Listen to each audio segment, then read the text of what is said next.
Hello दोस्तों, नमस्कार। आपको स्वागत है डीएनएस एग्ज़ाम वॉरियर्स में। हम आपको बताएंगे कि अगर जीडी में सिलेक्शन लेना है तो किस तरह से तैयारी करनी होगी। तो आज हम उसी पर बात करेंगे, डिस्कस करेंगे। और नवीन शर्मा सर जो प्रैक्टिस सेट लेते हैं ना, उसका हम फास्ट रिवीजन करेंगे, क्विक रिवीजन करेंगे, वो भी ट्रिक और बहुत अच्छे तरीके से, जो हमें याद रह सके। तो आज हम पहला प्रैक्टिस सेट है जो कि है एसएससी जीडी 2022 का, एसएससी जीडी 2023-24 का। तो चलिए हम शुरू करते हैं। एसएससी जीडी 2023-24 अवतार सीरीज जो लॉन्च की है नवीन शर्मा सर ने, जीएस की प्रैक्टिस सेट, उसका प्रैक्टिस सेट पहला है। तो अगर हम देखते हैं कि जीएस का जो प्रैक्टिस सेट है, इसमें जीएस के कितने 20 क्वेश्चन आएंगे। जीडी में जीएस के कितने क्वेश्चन आएंगे? 20 क्वेश्चन आएंगे। 20 क्वेश्चन अगर हम सब्जेक्ट वाइज बांटें उनको, सब्जेक्ट वाइज रेशियो वगैरह उनका लें, तो सब्जेक्ट वाइज रेशियो लेते हैं तो सबसे ज़्यादा क्वेश्चन पिछली बार 2022 वाली भर्ती में देखे गए थे कि 8 से 9 क्वेश्चन स्टैटिक्स के थे। कितने क्वेश्चन? 8 से 9 क्वेश्चन स्टैटिक्स के थे। हिस्ट्री से थे 2 से 3 क्वेश्चन हिस्ट्री से थे। पॉलिटी के भी 2 से 3 क्वेश्चन थे। जियोग्राफी के 2 क्वेश्चन थे। एक इकोनॉमिक्स से था। साइंस से 2 क्वेश्चन से। और बाकी क्वेश्चन अगर देखें तो बाकी क्वेश्चन 2 क्वेश्चन या 1 क्वेश्चन या 3 क्वेश्चन किससे आ जाते हैं? करंट अफेयर्स से हैं। तो जो पास होते हैं लड़के, जो पास हुए हैं, यानी कि जो पर सेट का इनको 2022 का एवरेज इनको निकाला जाएगा। जो सेलेक्टेड स्टूडेंट क्या करते हैं कि उनका जो हिंदी होती है, हिंदी में उनके 20 में से 19 सही होते हैं। और मैथ में भी 20 में से 19 सही होते हैं। रीजनिंग में भी मैथ में से 20 में से 19 सही होते हैं। इस तरह से वो अपने कैटेगरी को लेके चलते हैं कि 19 इनसे सही कर लेते हैं। और अगर जीएस का देखा जाए उनका, तो जीएस में उनके पहले कितने 13 से 16 क्वेश्चन सोल्व करने होते हैं। इतने क्वेश्चन ने ऐसे अगर आप प्रैक्टिस करोगे कि इतने क्वेश्चन का टारगेट लेके चलोगे तो आपका सिलेक्शन कोई नहीं रोक सकता। लेकिन हाँ, और इस प्रैक्टिस सेट लगाने से पहले आपको एक प्रॉमिस करना होगा कि नेक्स्ट क्लास में, यानी कि पिछली क्लास में जाने से पहले, हम पहले क्लास का रिवीजन कर लेंगे, फिर दूसरी क्लास में आएंगे। पहली क्लास का क्या कर लेंगे? रिवीजन कर लेंगे, तभी दूसरी क्लास में आएंगे। और चलिए आगे चलते हैं। तो 20 क्वेश्चन अगर कोई हमसे पूछे कि ये प्रैक्टिस सेट किस किस के लिए ले सकते हैं, तो इसमें 20 क्वेश्चन डेली होंगे। उधर वनडे एग्जाम, यानी कि एक दिन में जो वनडे एग्जाम के लिए SSC, CGL, MTS, CGL, Delhi police, UP police, हर किसी के लिए ले सकते हैं। यूपी पेट के लिए भी ले सकते हैं ये प्रैक्टिस सेट। तो जीएस को अगर याद करने का तरीका देखा जाए, जीएस को कैसे हम याद लंबे समय तक याद कर सकते हैं, तो एक स्कैन टेक्निक होती है। जो चीज़ हमने पढ़ी है उसको पढ़ने के बाद, पूरा पढ़ने के बाद, एक पेज पढ़ा तो उसको पूरा पढ़ने के बाद आंख बंद करो, फिर सोचो कि उसमें से हमने क्या क्या पढ़ा है, क्या क्या याद है, क्या क्या चीज़ हमें याद आ रही है, क्या क्या चीज़ हम भूल रहे हैं। जो चीज़ भूल रहे हो उसे दोबारा पढ़ो। फिर यही स्कैन टेक्निक होती है। इससे जीएस को लंबे समय तक हम याद रख सकते हैं। तो उसी के पहला क्वेश्चन है कि कौन सा त्यौहार, पहला क्वेश्चन है कौन सा त्यौहार असम में कामाख्या माता के मासिक धर्म की अवधि को चिन्हित करता है। तो कौन सा त्यौहार मनाया जाता है असम में? असम में आप सभी लोगों को पता है, सिंपल क्वेश्चन है कि असम में जो अम्बुबाची का मेला है, वही मासिक धर्म पर मनाया जाता है असम का त्यौहार, अम्बुबाची का मेला। और मोसू कहाँ मनाया जाता है? मोसू नागालैंड। मोसू कैसे याद करेंगे? मोसू नागालैंड, यानी कि नाग ने खा लिया तो हम मर गए, यानी कि मोत्सू कैसे? नागालैंड। तो ना मोत्सू कहाँ का हो गया? नागालैंड का। ऐसे ही बांग्ला कहाँ है? बंगाला कहाँ गए? मेघालय का। चाप चार कूट मिजोरम। रम यानी कि दारू पी के हम दूसरों को कूटने लगते हैं, तो चाप चार कूट कहाँ का हो गया? मिजोरम का। ऐसे चार चाप कूट कहाँ का हो गया? मिजोरम का। अगर हम आगे देखते हैं, इसका सही उत्तर है अम्बुबाची का मेला। तो ऐसे असम के देखते हैं। असम में असम को कैसी आई? आसाम बहु आई। आसाम बहु आई। मीद मीदम मीकी करम पूजा उसी का है, असम का है। चाय महोत्सव, चाय कहाँ होती है? असम में होती है। तो चाय कहाँ हो गया? असम का। ऐसे ही बैसागु उत्सव। ऐसे ही माजुली द्वीप कहाँ है? असम में। माजुली। दही पटके राष्ट्रीय उद्यान, तो आपको याद है कहाँ है? दही पटके राष्ट्रीय उद्यान, वो भी असम में। तो ये कहाँ हो गया? असम में। फिर अम्बुबाची का मेला कहाँ लगता है? असम में लगता है। फिर लिगाई और रेंगकर, ये हो गया कहाँ के? असम के हो गए। ये जब असम के हो गए, आगे चलते हैं। दूसरा क्वेश्चन, ओलंपिक। तो ओलंपिक देखते हैं कि ओलंपिक जो है, ओलंपिक भारत में प्रथम, ओलंपिक में भारत का जो प्रथम ध्वज वाहक का नाम क्या था? प्रथम ध्वजवाहक कौन थी? पुनरमा बनर्जी थी प्रथम ध्वजवाहक। प्रथम ध्वजवाहक कौन थी? पुनरमा बनर्जी, जो किससे संबंधित थी? दौड़ से, और ये एक महिला थी। और इन्होंने कहाँ पर ये ध्वज मतलब किया था ध्वजारोहण? इन्होंने ध्वजारोहण किया था 1920 में एटनबर्ग ओलंपिक्स में। इसमें भारत की तरफ से कितने सदस्यों ने भाग लिए थे? 5 सदस्यों ने भाग लिए थे। अगर आधुनिक ओलंपिक को अगर पूछा जाए कब स्टार्ट हुए थे, तो ये स्टार्ट हुए थे 1896 में। कहाँ पे हुए थे? एथेंस में। अगर पूछा जाए कि प्राचीन, यानी कि पहले भी ओलंपिक हुए थे इससे पहले, हाँ हुए थे, यानी कि 776 BC में रोम में एक ही बार हुए थे और उसके बाद इसे खत्म कर दिया गया था।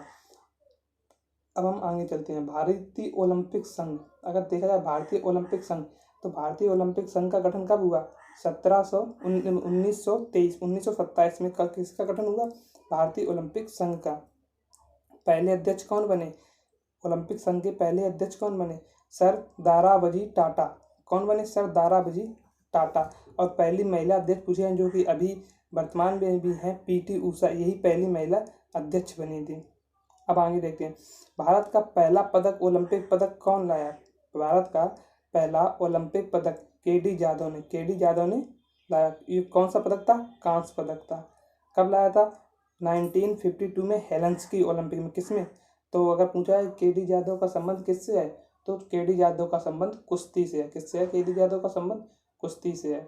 अगर हम आगे देखते हैं कि भारत ने अपना पहला ओलंपिक गोल्ड कब आया था, तो भारत का पहला ओलंपिक गोल्ड 1928 में हॉकी में आया था, एम्स्टर्डम में। लेकिन ये जो था, ये सामूहिक रूप से था, यानी कि एक व्यक्तिगत नहीं था ये।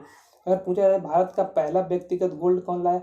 अभिनव बिंद्रा किस में लाए थे? बीजिंग ओलंपिक में। कब? 2008 में। किसमें? शूटिंग। अगर पूछा जाए अभिनव बिंद्रा जो है, ये किससे संबंधित है? शूटिंग से संबंधित है। और इसने कितनी मीटर एयर पिस्टल में ली था? 10 मीटर। यानी अभिनव बिंद्रा की अगर बुक पूछी जाए तो ए short of history, Abhinav Bindra की बुक है ए शॉर्ट ऑफ हिस्ट्री। अब आगे आते हैं तीसरा क्वेश्चन, यानी कि तीसरा क्वेश्चन क्या था? आंध्र प्रदेश का शास्त्रीय नृत्य क्या है? कुचिपुड़ी। अगर देखा जाए टोटल शास्त्रीय नृत्य कितने हैं? 8 शास्त्रीय नृत्य हैं। अगर सबसे पुराना देखो पहला, अब देखते हैं। एक तो कुचिपुड़ी हो गया। अब देखते हैं पहला, यानी कि दूसरा मणिपुरी कहाँ का है? मणिपुर का। और तीसरा भरतनाट्यम कहाँ? तमिलनाडु का। ये सबसे पुराना है, ये सबसे पुराना, लगभग 2000 साल पुराना है।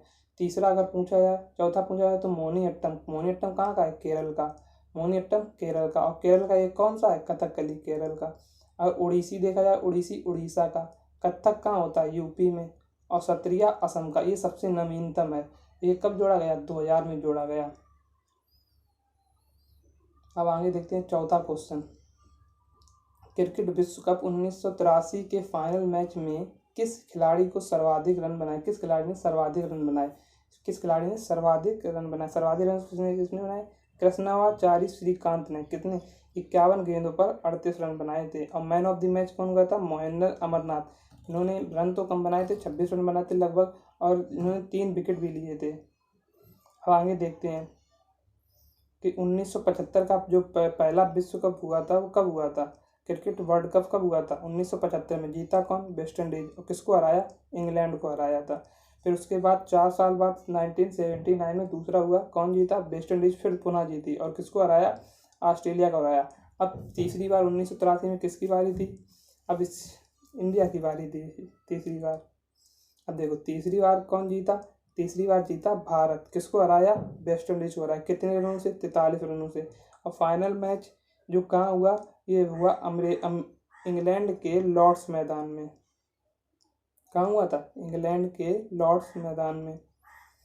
अब आगे देखते हैं 2011 का वर्ल्ड कप। 2011 का वर्ल्ड कप कौन जीता? भारत ने जीता। 2011 का वर्ल्ड कप किसने जीता? भारत ने जीता। किसे हराकर? श्रीलंका को हराया। आयोजक देश कौन थे? आयोजक देश, ये मतलब भारत में स्वतंत्र रूप में नहीं हुआ था, ये भारत में हुआ था, बांग्लादेश और श्रीलंका। और मैन ऑफ द मैच कौन बने थे? MS धोनी बने थे। अगर देखे जाए स्टेडियम के बारे में, 5 क्वेश्चन कि M चिन्नास्वामी स्टेडियम कहाँ है? M चिन्नास्वामी स्टेडियम भारत के किस शहर में है? तो M चिन्नास्वामी स्टेडियम भारत के बेंगलुरु शहर में है। कोलकाता में कौन सा है? Eden garden. Eden garden Kolkata में। मुंबई में वानखेड़े और उसी का नाम है ब्रोनबोन। और दिल्ली में कौन सा है? अरुण जेटली। और एम ए चिदम्बरम स्टेडियम, ये बहुत पूछा जाता है, कहाँ है? चेन्नई में, एम ए चिदम्बरम। अब देखते हैं अगला क्वेश्चन। तो अगला क्वेश्चन है, जागोई भारतीय शास्त्रीय नृत्य के किस नृत्य की एक प्रमुख शैली है? जागोई किस नृत्य की एक शैली है, मतलब कौन सी नृत्य है, उसका एक पार्ट है जागोई। तो मणिपुर में, ये कहाँ मनाया जाता है? मणिपुर में। मणिपुर में मनाया जाता है। मणिपुरी नृत्य का एक अन्य जो शैली होती है उसका पार्ट है। और इस मणिपुर का एक होता है चालोम तांडव, जो तांडव भाव होता है उसे चालोम कहते हैं, और जो स्लो स्लो होता है उसे जागोई कहते हैं। और अन्य शैली जैसे लाई हरोवा, काबुई नृत्य, थांगटा, ये किसके हैं? इसी के हैं, मणिपुरी के। थांगटा, थांगटा बहुत पूछा जाता है, ये बहुत इंपॉर्टेंट है। अब आगे देखते हैं, स्वामी दयानंद सरस्वती ने एक संगठन, किस संगठन जिसमें हिंदू धर्म सुधार के मतलब प्रयासों की स्थापना की? तो स्वामी दयानंद सरस्वती ने किसने स्थापना की? दयानंद सरस्वती, आर्य समाज की। अब इसको याद कैसे करें आर्य समाज को? अच्छा देखते हो, जो अगर देखा जाए तो हम लोग कहाँ से आए थे, अगर कहिए हम लोग किसके वंशज थे? आर्य लोगों के वंशज है। आर्य लोग, तो हम लोगों में क्या है? दया। हम लोगों में क्या है? दया। तो आर्य लोगों में क्या थी? दया। तो दया से दयानंद सरस्वती। तो दयानंद सरस्वती ने किसकी स्थापना की? आर्य समाज की स्थापना की। कब आर्य समाज की स्थापना की? कब की? 1875 में। कहाँ? गिरगांव, महाराष्ट्र में। और इनके मूल शंकर, इनका बचपन का नाम क्या था? मूल शंकर। और इनके गुरु का नाम क्या था? बिरजानंद गुरु का नाम था। अगर हम इनकी देखें पुस्तक इनकी हैं, 3 पुस्तकें हैं। एक तो है वेद, इन्होंने नारा कौन सा दिया? वेदों की ओर लौटो नारा दिया। सत्यार्थ प्रकाश पुस्तक इन्हीं की है। वेदांत प्रकाश इन्हीं की है। वेद भाष्यम इन्हीं की पुस्तक है। अब आगे देखते हैं 8वां क्वेश्चन क्या है। किस गुप्त शासक को भारत का नेपोलियन कहा जाता है? किस गुप्त शासक को भारत का नेपोलियन कहा जाता है? तो अगर देखा जाए किस गुप्त शासक को, तो समुद्रगुप्त को भारत का नेपोलियन कहा जाता है। आप तो गुप्त साम्राज्य देखते हैं, गुप्त साम्राज्य को देखते हैं। गुप्त साम्राज्य का संस्थापक कौन है? श्रीगुप्त। इनके कोई प्रमाणिक नहीं मिला, इनके सिक्के मिले, उसमें नाम था श्रीगुप्त का। तो सोच, इसे अंदाजा लेके एक श्रीगुप्त नाम का भी शासक था। उनके बाद कौन बैठा गद्दी पर? घटोत्कच। और लेकिन उसके बाद घटोत्कच के बाद कौन बैठा गद्दी पर? चंद्रगुप्त प्रथम। इन्हीं को वास्तविक संस्थापक माना जाता है। और जब ये बैठे तो 1919 में इन्हें क्या स्टार्ट की? एक गुप्त संवत स्टार्ट की। इसके बाद समुद्रगुप्त, इसके बाद कौन बैठा गद्दी पर? समुद्रगुप्त। समुद्रगुप्त कब बैठा गद्दी पर? यानी कि 335 एडी से लेकर 380 एडी तक, लगभग 45 वर्ष तक इसने शासन किया। और अच्छा, और अगर कभी पूछा जाए क्वेश्चन में कि भारत का नेपोलियन समुद्र मतलब किसने भारत को, समुद्रगुप्त को भारत का नेपोलियन कहा है? तो बी स्मिथ ने कहा है। इनने अपनी पुस्तक लिखी है अर्ली हिस्ट्री ऑफ इंडिया। किसने? बी स्मिथ ने किया, अपनी पुस्तक लिखी है the early history of India में कहा है। अब आगे देखते हैं 9वां क्वेश्चन। 9वां क्वेश्चन है, निम्न में से कौन सा हमारे संविधान की प्रस्तावना में नहीं लिखा गया है? संप्रभुता लिखी गई है, समाजवाद लिखा गया है, पंथ निरपेक्ष लिखा गया है, साम्यवादी नहीं लिखा है। अब देखा जाए 42वें संविधान संशोधन में समाजवाद, पंथ निरपेक्ष और अखंडता शब्द, ये 3 शब्द जोड़े गए। समाजवाद, पंथ निरपेक्ष और अखंडता। अब 10वां क्वेश्चन है कि भारत की संविधान की प्रस्तावना में बढ़े शब्दों का सही क्रम क्या है? सबसे पहले हमें क्या मिला? न्याय। कितने प्रकार का? 3 प्रकार का। फिर उसके बाद हमें स्वतंत्रता मिली, कितने प्रकार की? 5 प्रकार की। फिर उसके बाद समता मिली, कितने प्रकार की? 2 प्रकार की। फिर उसके बाद बंधुत्व। अब आगे देखते हैं 11वां क्वेश्चन क्या कहता है। 11वां क्वेश्चन कहता है कौन सा 11वां क्वेश्चन कहता है कौन सा संघ शासित प्रदेश सबसे छोटा है? तो लक्षद्वीप सबसे छोटा है। कौन सा संघ शासित प्रदेश सबसे छोटा है? लक्षद्वीप। इसका एरिया केवल 32 वर्ग किलोमीटर इसका एरिया। दूसरा सबसे छोटा देखा जाए तो चंडीगढ़, इसका है 144 वर्ग किलोमीटर। और राज्यों में अगर सबसे बड़ा कौन सा राज्य सबसे बड़ा है? तो राजस्थान। ये तो सभी जानते हैं, लेकिन इसका जो क्षेत्रफल है ये कितना है, ये बहुत इंपॉर्टेंट है। तो इसका क्षेत्रफल है 3,45,239 वर्ग किलोमीटर। और सबसे छोटा देखा जाए तो सबसे छोटा है गोवा। गोवा कितना है? 3702 किलोमीटर। ये बहुत इंपॉर्टेंट है, गोवा का बहुत बार पूछा गया है। 3702 किलोमीटर। और सिक्किम का देखा जाए, सिक्किम का 7096 किलोमीटर वर्ग किलोमीटर। अब देखते हैं आगे 12वां क्वेश्चन क्या कहता है। तो हीराकुंड बांध जो है, हीराकुंड बांध किस नदी पर बनाया गया है? महानदी पर बनाया गया है, उड़ीसा में। कहाँ नदी बने, महाद्वीप उड़ीसा में। भारत का सबसे लंबा, यही जो है हीराकुंड बांध है, ये भारत का सबसे लंबा बांध है। कितना लंबा है? 2525 किलोमीटर, मतलब 25.79 किलोमीटर लंबा बांध है। सबसे ऊंचा बांध, अगर भारत का सबसे ऊंचा बांध देखा जाए, सबसे ऊंचा बांध कौन सा है भारत का? टिहरी बांध। ये किस नदी पर है? भागीरथी नदी पर। अगर भारत का सबसे ऊंचा गुरुत्वीय लग जाए, अगर गुरुत्वीय लग जाए तो इसका उत्तर बदल जाएगा। तो इसका उत्तर हो जाएगा भाखड़ा नागल बांध, पंजाब में स्थित है। किस नदी पर? सतलज नदी पर। अब आगे देखते हैं 13वां क्वेश्चन। भारत में पहली संपूर्ण जनगणना कब की गई थी? तो भारत में सबसे पहली संपूर्ण जनगणना जो नियमित तौर पर हुई थी वो रिपन के समय हुई थी 1881 में। और अनियमित पूछी जाए तो अनियमित जनगणना हुई थी 1872 में मेयो के कार्यकाल में। और जो रिपन के कार्यकाल में हुई थी 1881 में, इसके बाद हर 10 साल में जनगणना होती रही। स्वतंत्र भारत की पहली जनगणना कब हुई थी? 1951 में। स्वतंत्र भारत की पहली जनगणना 1951 में। और जनगणना एक्ट जो है, जनगणना एक्ट कब आया? 1948 में आया जनगणना एक्ट। तो आर्टिकल 246 के तहत जनगणना किस सूची का विषय है? अगर पूछे जनगणना किस सूची का विषय है, तो जनगणना आर्टिकल 246 के तहत संघ सूची का विषय है। किसका विषय है? संघ सूची का विषय है। अगर पूछे पहले जनगणना आयुक्त कौन थे? तो WC प्लोडेन। तो पहले जनगणना आयुक्त कौन थे? WC प्लोडेन। वह भारतीय शहर जहाँ पूर्व जनगणना हुई थी, यानी कि 1830 में हेनरी वॉल्टर ने ढाका शहर की पूर्ण जनगणना कराई थी। अब इसके बाद आगे देखते हैं 14वां क्वेश्चन। महात्मा गांधी जो नई चाल के जो नोट हैं 50 के, उसमें बैंक नोट जो है कि आधार रंग कौन सा है? मतलब 50 के नोट का रंग पूछा गया कौन सा है? तो 50 के नोट का रंग कौन सा है? फ्लोरोसेंट नीला। कौन सा रंग है? फ्लोरोसेंट नीला। इसकी लंबाई अगर पूछे तो 135 इंटू 66 मिलीमीटर। इसमें किसका चित्रण है? हम्पी के चित्रण। और लेवेंडर किसका कलर है? 100 के नोट का लेवेंडर कलर है। अब आगे देखते हैं। अच्छा, अब देखते हैं एक का नोट का साइज जो है वो कितना है? एक के नोट का साइज है 97x63 mm। 97x63 mm। अगर 5 के नोट का साइज देखा जाए, 5 के नोट का साइज है 117x63 mm। अब इसमें 6 जोड़ दे जाओ। अब यहाँ से नई चाल के 10 का नोट की नई चाल के 10 के नोट का है 123 इंटू 63। एक मिनट रुकना, यहाँ पीछे कुछ गलत हो गया। ये 135 इंटू 63 होगा। कितना होगा? 135 इंटू 63 होगा। आगे देखते हैं। अब देखते हैं 10 का नोट 123 इंटू 63 mm का। फिर 20 का नोट 129 इंटू 63 mm का। 50 का नोट 135 इंटू 63 mm का। 100 का नोट 142 इंटू 63 mm का। और अगर देखा जाए 200 का नोट तो 146 इंटू 66 mm का। अब 200 के नोट से ये चौड़ाई इसकी बढ़ गई। 200 के बाद 500 का नोट 150 इंटू 66 mm का। और 2000 का नोट 166 इंटू 66 mm का। अब आगे देखते हैं कि जो एक का नोट है वो कौन जारी करता है? वित्त मंत्रालय जारी करता है एक का नोट। बाकी बात सर्व RBI। सब नोट कौन जारी करता है? RBI। अब देखते हैं 10 के नोट में कौन है? कोणार्क मंदिर सूर्य। 20 का नोट एलोरा की गुफाएं महाराष्ट्र में जो है उसका चित्र है। 50 के नोट में हम्पी। 100 के नोट में रानी की बाग। सांची का स्तूप किसमें है? 200 के नोट में। 500 के नोट में लाल किला।